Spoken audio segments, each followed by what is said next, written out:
O nosso assunto é o que Jesus diz sobre oração. O assunto em pauta, que já está sendo trabalhado aqui, é uma matéria para algumas horas. Culta aí, no mínimo até meia-noite, só para discorrer sobre esse assunto. Mas como eu tenho pouco tempo, né, eu quero me ater apenas a dois assuntos.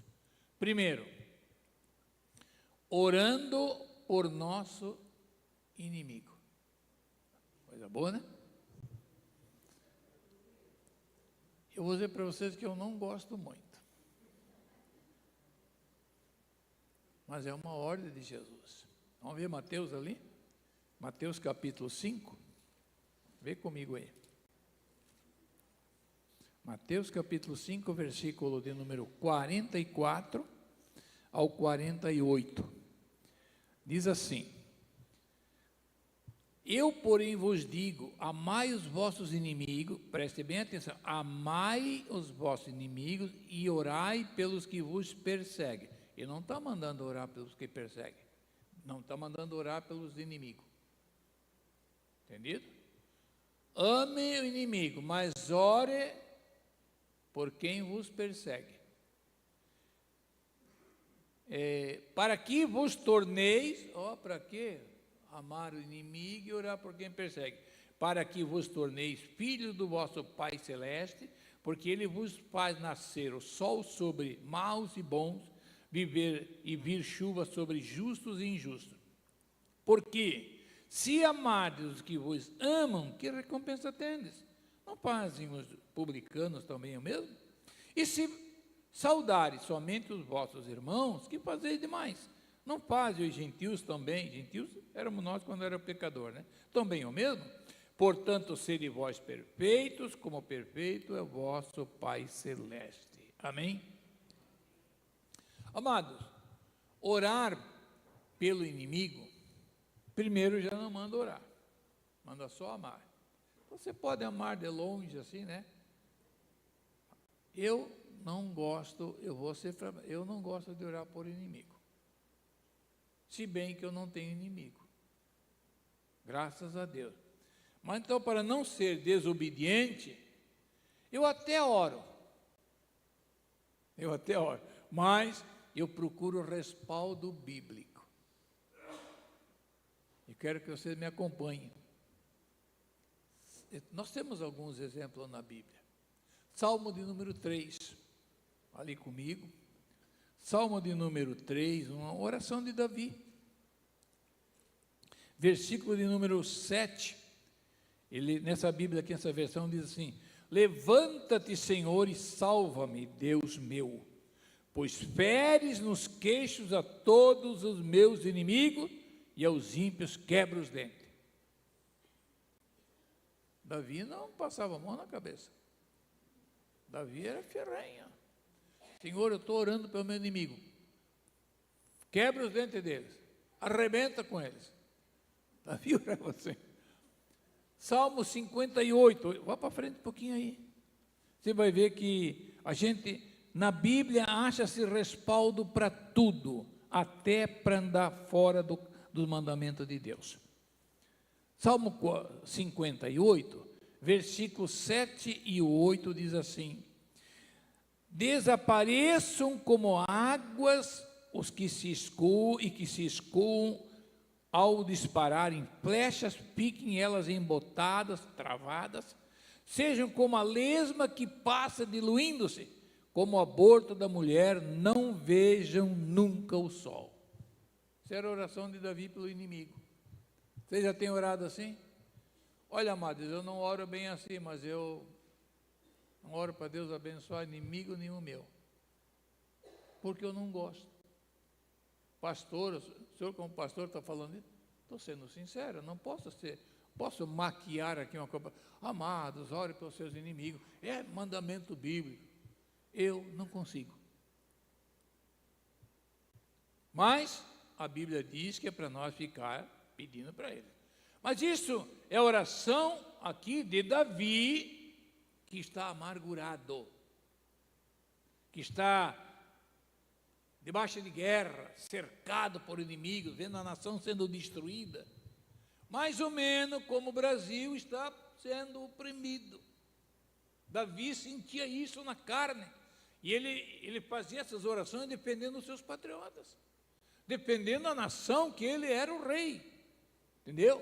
Assim como nós somos os responsáveis por essa nação. A nação não é do presidente, desse, daquele. A oração é do povo de Deus. É o povo de Deus que tem o domínio para poder orar e pedir: Deus, cuida da nossa nação, salva a nossa nação. Claro que não vão pedir para quebrar dente de fulano, quebrar o braço de ciclano, que isso não é a oração de um crente. Mas nós temos que pedir para Deus afastar o inimigo e fazer com que a nossa nação seja uma nação protegida, que possa dar um respaldo para nós. Era o que Davi queria. Dentro da consciência dele, ele queria um respaldo para que a nação dele vivesse bem, não é mesmo? Mas eu estou falando isso para vocês, e eu quero passar para vocês um ditado que a minha mãe dizia: faça o que eu faço, faça o que eu digo e não faça o que eu faço. Então, se eu não oro por meus inimigos, porque eu não gosto, se você gosta do seu inimigo, ore por ele. Não tem problema, não é pecado.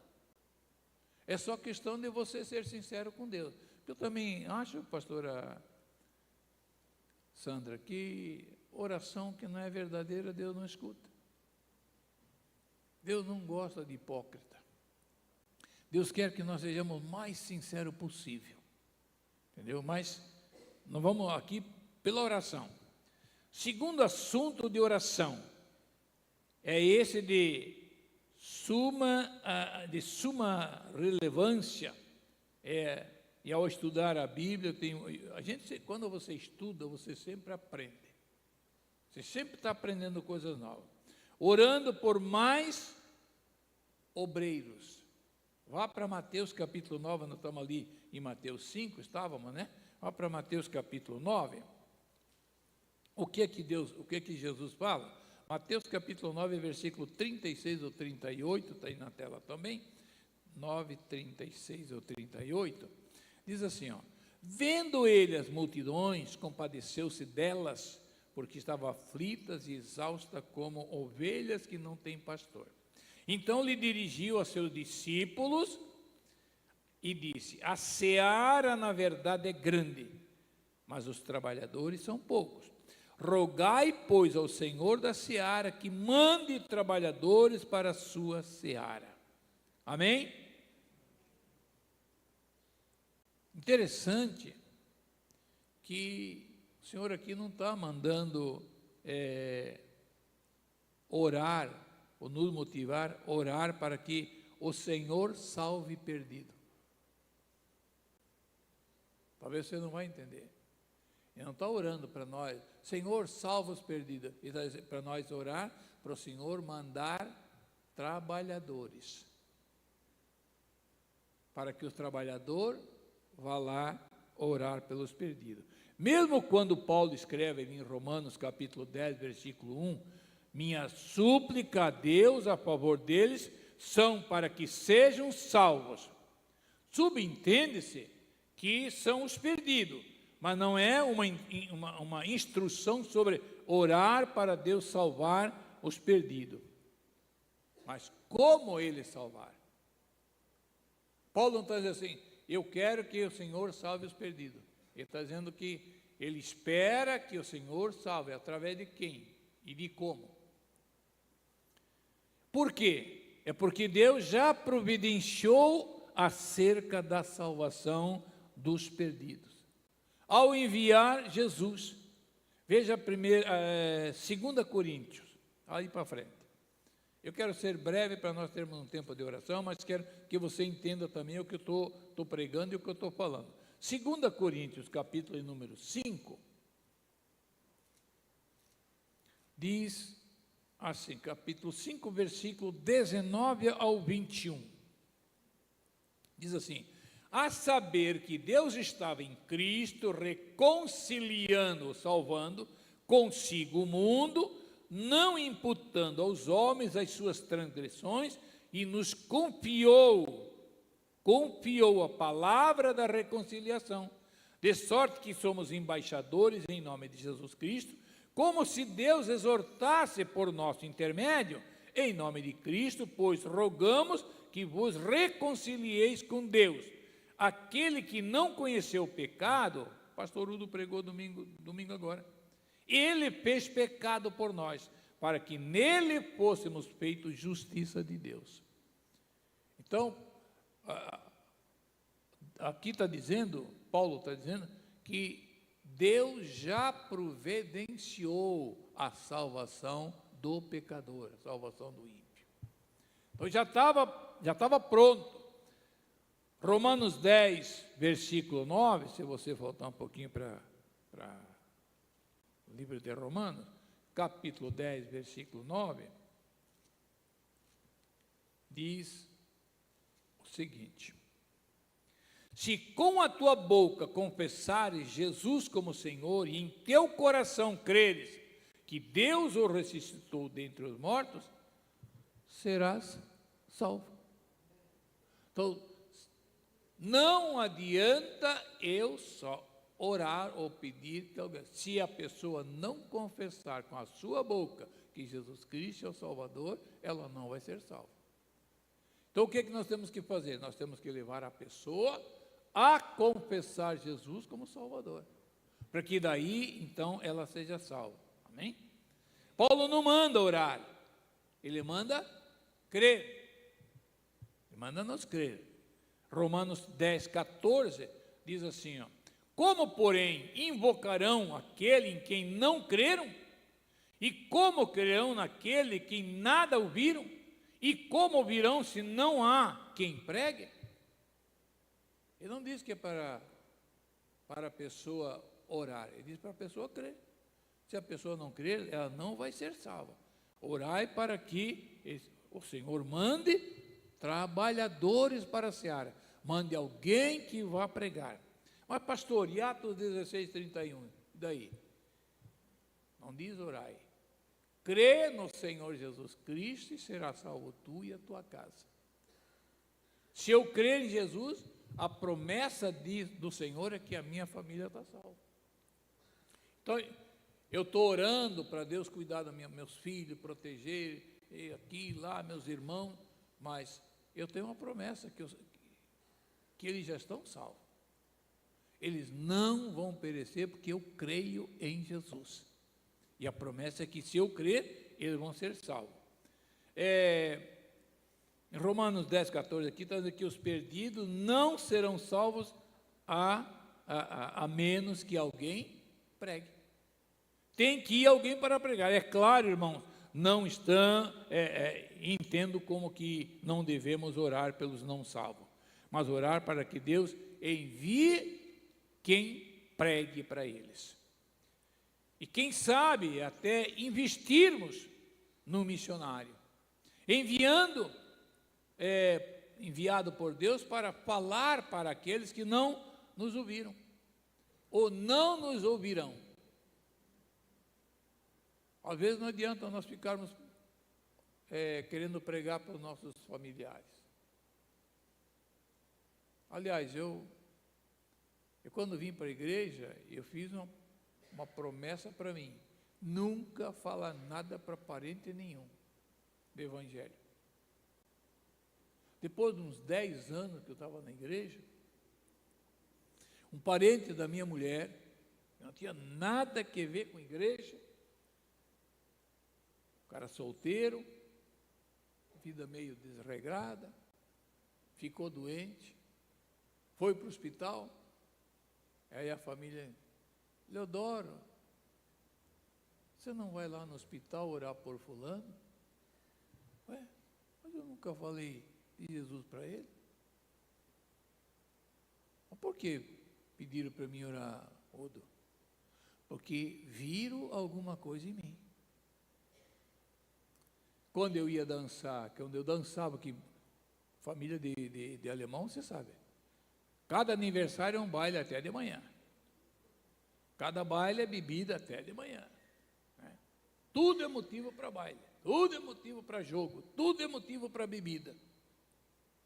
E eu passei, não deixei, pastora, de ir nos aniversários, nas festas, no casamento.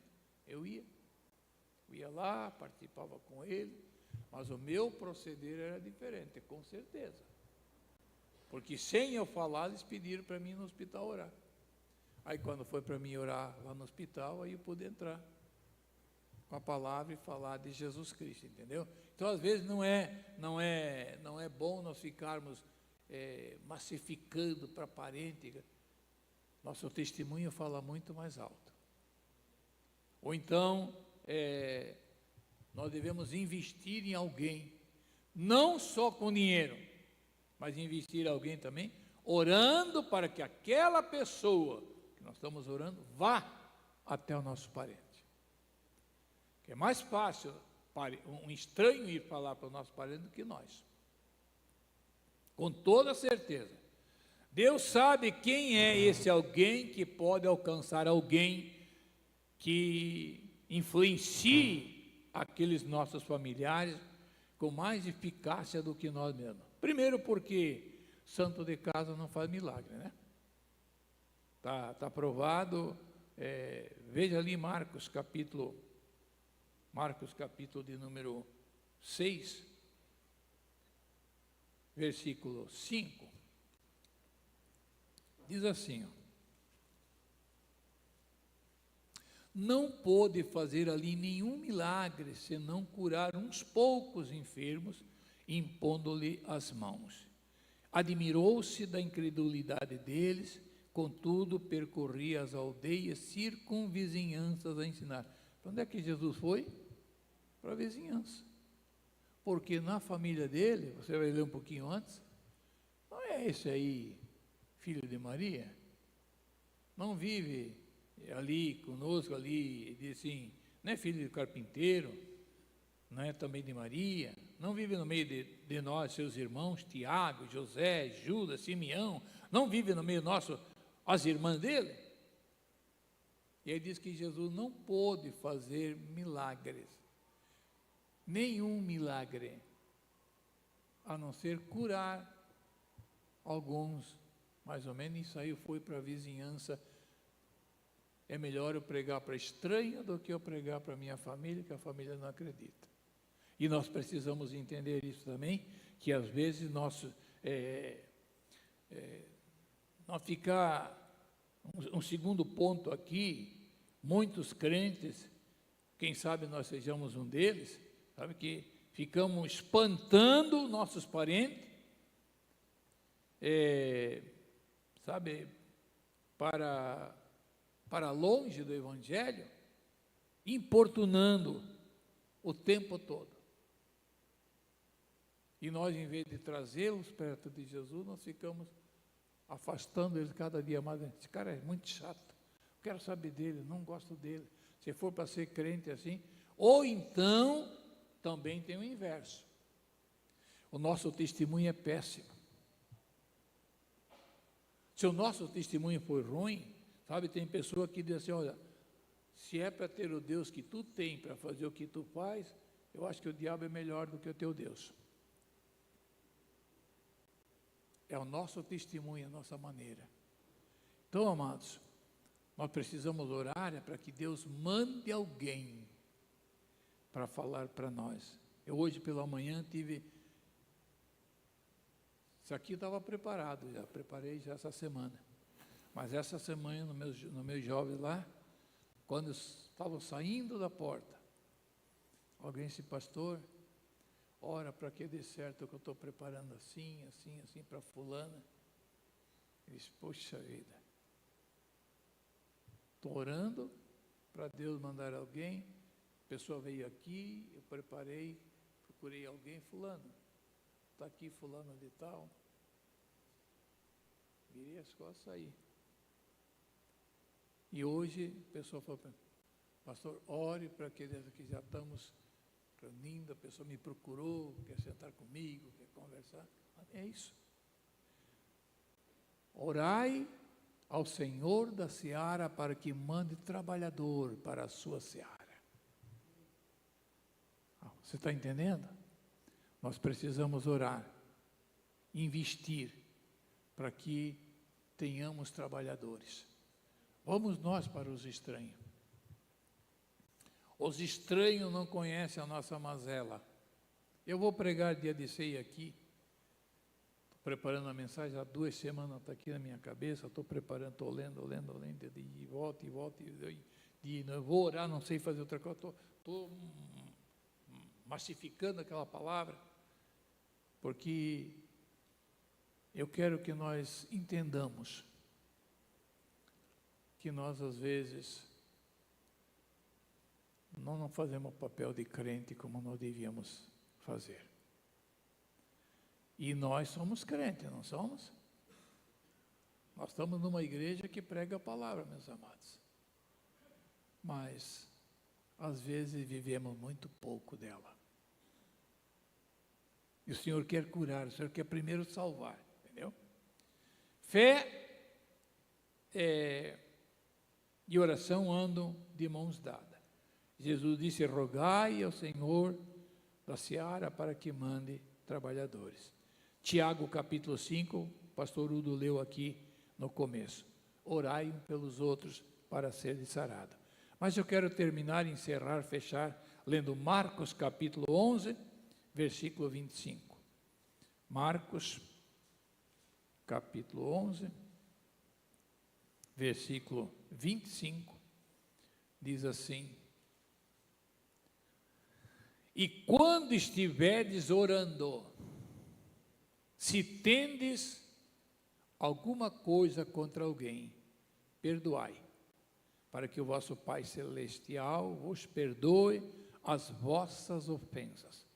Mas se não perdoardes, também vosso Pai Celestial não vos perdoará as vossas ofensas. E amados, com coração magoado, coração sentido, como era o coração de Davi ali: Senhor, meus inimigos, eu quero que eles se derretam que nem lesma, por favor, acaba com esses caras. Era o momento de Davi, homem de Deus, né? Ficou escrita a palavra dele aí, mas era um camarada que não escondia nada. Ele abriu o coração. Ele mandou escrever: escreve aí que eu pequei. Enquanto escondi meu pecado dentro de mim, meus ossos apodreceram. Me senti velho. Escreveu aí, ele podia ter, essa parte aí tira fora, não fala nada, que está depondo contra mim. Mas tinha hora que Davi ficava amargurado, sabe? Enquanto nós não tivermos um coração aberto para perdoar quem nos ofende, não adianta nós pedirmos para alguém se converter, porque nós estamos orando. Nossa oração não vai subir, ela não vai passar desse teto aqui. Então a primeira coisa que eu quero hoje é que você dobre o seu joelho e coloque a sua vida diante de Deus. Depois nós vamos orar pelos enfermos. Não adianta eu orar por enfermos, não adianta eu orar pelos outros, não adianta eu querer salvar os outros, se eu estou numa situação que Deus não aceita a minha oração. Se você não perdoar quem te ofende, Eleodoro, eu não perdoo a tua ofensa contra mim. E eu quero perguntar para você: